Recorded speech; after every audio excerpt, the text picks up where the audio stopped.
Assalomu alaykum, hurmatli obunachilarimiz. Mana sizlar bilan yana uchrashyapmiz. G'ayrioddiy boshqacha usulda ishlar bilan sizlar bilan uchrashmoqchimiz. Mana bizni qo'shni bilan chegara joyimiz bor edi.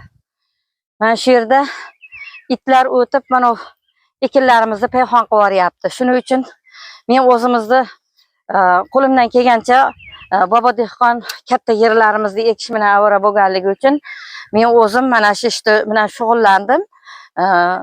Reykalardan, o'sha novdalardan chiroylilab mana to'siq yasadim. Mana shu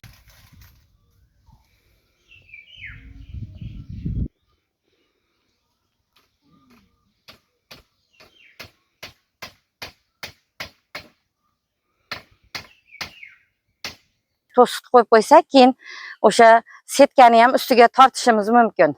Agar setkani o'zini tortadigan bo'lsak, unda mana nima itlar tagidan o'tib ketib qoladi. Shuning uchun o'sha oldingi ota-bobonlarimiz qilgan ishni qilib, mana shu narsani yasadim. Hozir shuni parnikka chaqirib shu tomonni bekitamiz. Chunki itlar ekinlarimizni payhon qilib yuryapti.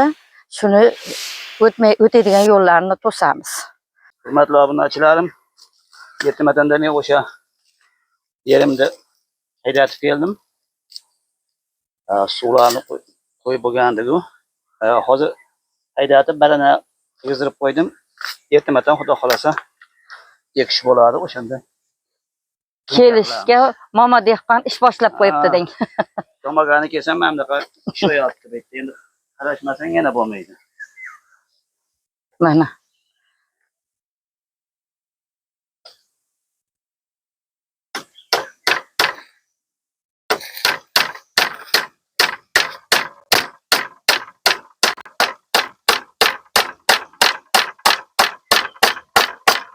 mana tutib yoniga ham bitta tayanch vazifasini o'taydigan nima qoqamiz ekan.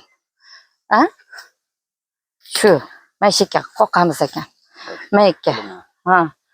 Endi bu tomonni mana ikki qoqik.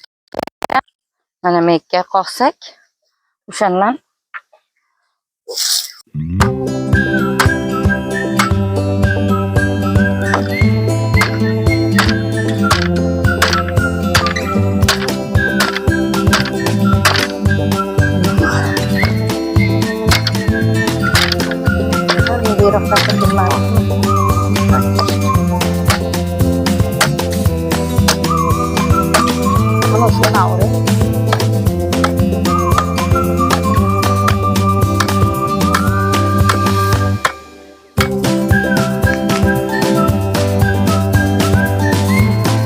hurmatli obunachilarim, mana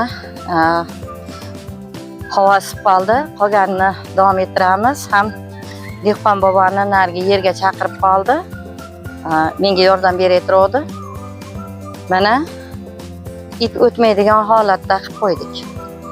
Endi xavotir olmaymiz. Xudo xolasa qolganini hali kechki salqin bilan davom ettiramizda, o'sha parnikkacha yetkazib qo'yamiz. Hurmatli obunachilar, mana sizlar bilan bugungi kunimizda xayrlashamiz. Hamda sizlarga sog'lik, salomatlik tilayman. Obunachilarim, obuna bo'linglar, like bosinglar. Birga ko'rishib turaylik, sog' salomat bo'linglar. Hammalaring bilan chiroyli, yaxshi kunlarda uchrashishlikda hammalaringga omad tilayman. Yaxshilik bilan ko'rishaveraylik. Xayr.